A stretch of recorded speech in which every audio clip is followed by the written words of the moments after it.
Decisão de juizado especial cabe recurso e a quem compete julgá-lo? Estes são os principais temas de hoje do Pensamento Jurídico, uma produção da Associação dos Magistrados Mineiros, a AMAGES. Em mais uma edição, pode destacar o trabalho do juiz, da juíza e da justiça pelo interior de Minas Gerais. Nós estamos na cidade de Patos de Minas, na região do Alto Paranaíba, a 400 quilômetros de Belo Horizonte.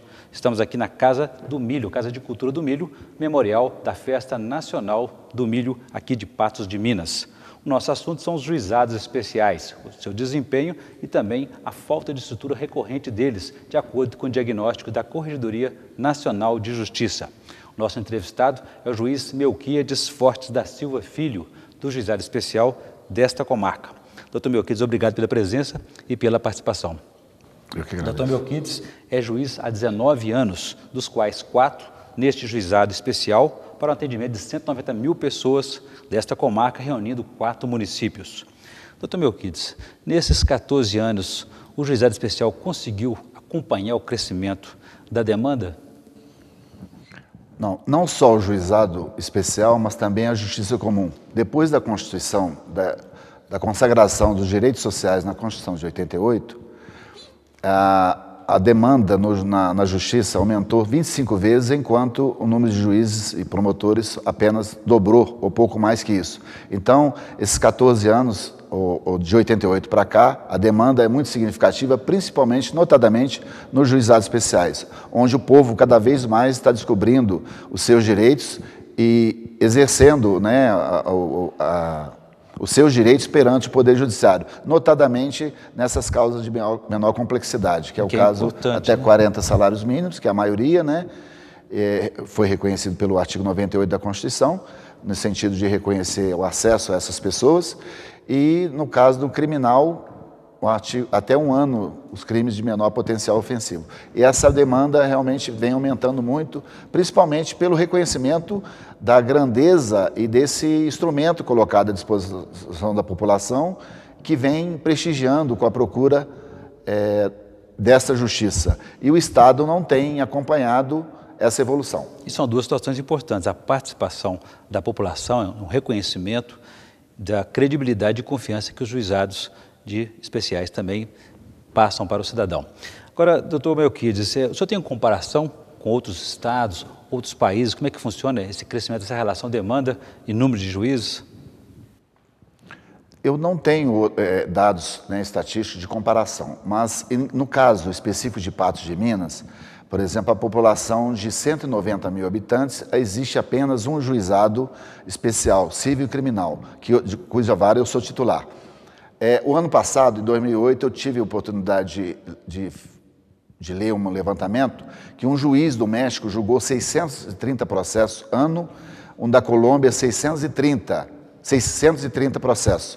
E eu recebi, em média, em Patos de Minas, 417 processos mês, ou seja, quase 5 mil processos ano.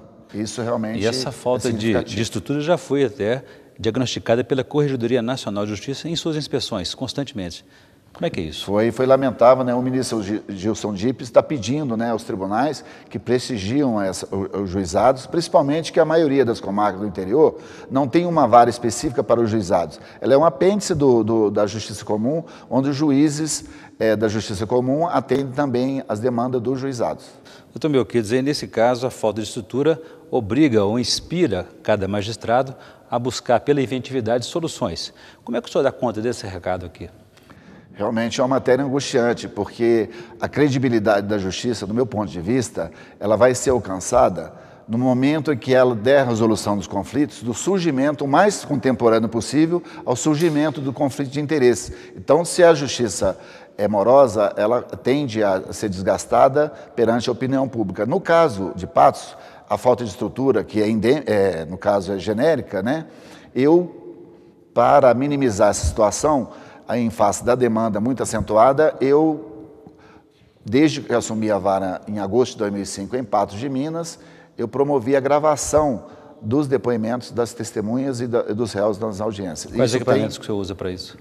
Equipamento próprio, apenas um programa que baixa gratuitamente pela internet e o microfone ambiental. Isso é suficiente para ter uma gravação nítida e a agilidade realmente é alcançada. Eu consigo fazer 8 ou 10 audiências de instrução e julgamento por dia. E de que forma que isso agiliza, além das audiências realizadas, o trabalho do senhor e das partes? Isso. Há uma orientação do tribunal que, para que o juizado não fique desgastado pela morosidade e cair na vala comum da justiça, é que as demandas afloradas no juizado, que ela não ultrapasse 90 dias para a audiência de instrução e julgamento. Se houver, mais ou menos, em regra, umas 4 audiências por dia de instrução e julgamento, essa demanda, essa pauta do juizado, ela vai ultrapassar 1 ano. Então, a gente tem que ter essa criatividade para agilizar essas audiências e essa parte artesanal da produção de provas, que é a parte mais sensível da justiça, que é muito morosa, né? A repergunta, a lavratura de termo. Então, a gravação, ela permite maior agilidade e principalmente para o juiz ao julgar. Na hora que ele vai sentenciar, ou quando não é possível em audiência, ele vai ouvir, inclusive, a própria, às vezes, a singeleza, a simplicidade da parte, da forma como ela falou, da espontaneidade, e isso tudo fica gravado e vai dar ao juiz maior credibilidade e para ele analisar o processo com mais justiça. Mais segurança jurídica também, é isso? Doutor Melquiades, eu gostaria que no próximo bloco o senhor falasse para a gente também, estabelecesse a distinção, a diferença que há entre os juizados especiais das grandes cidades e das pequenas cidades. A gente volta então em instantes.